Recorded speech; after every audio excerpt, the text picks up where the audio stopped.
देली ओरहनवा देली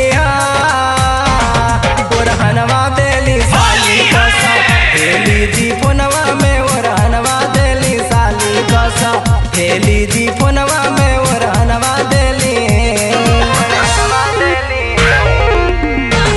लगत बा कि साली की सहेली जी का बड़ा मन बा रंग लगवावे के।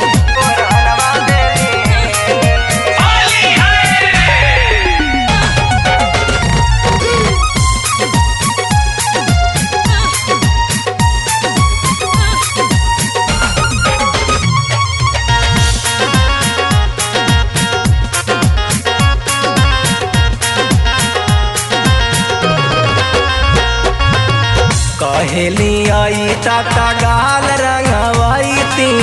दुई बाल्टी रंगवा से तो है नवाई ती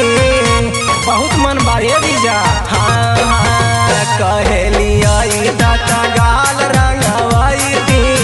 दुई बाल्टी रंगवा से तो है नवाई ती। ए जीजा जी अब ता छोड़ा हमें पढ़ावल पट्टी ए जीजा जी अब ता छोड़ा हमें पढ़ावल पट्टी अगर ले आइला होली में हो जाए तो से कट्टी तब देख तोहरे लाऊ मड़ता प्यारा ये मनवा में तोहरे लाऊ मड़ता प्यारा ये मनवा में ओरहनवा देली ओरहनवा देली ओरहनवा देली ओरहनवा देली साली कसा हेली जी फोनवा में ओरहनवा देली साली कसा हेली जी फोनवा में ओरहनवा देली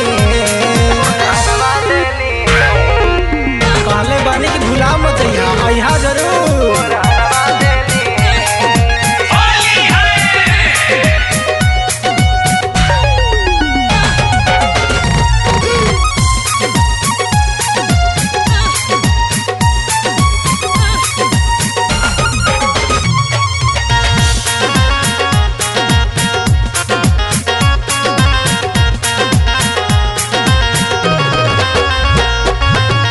कहेली आई ताता भांग हम पियाई थी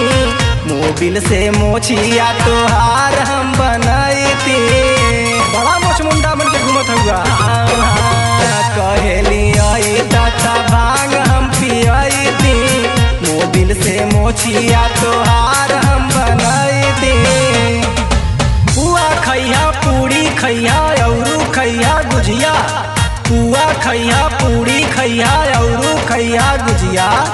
सेवा होई भरपूर कंजूस न हमके बुझिया तब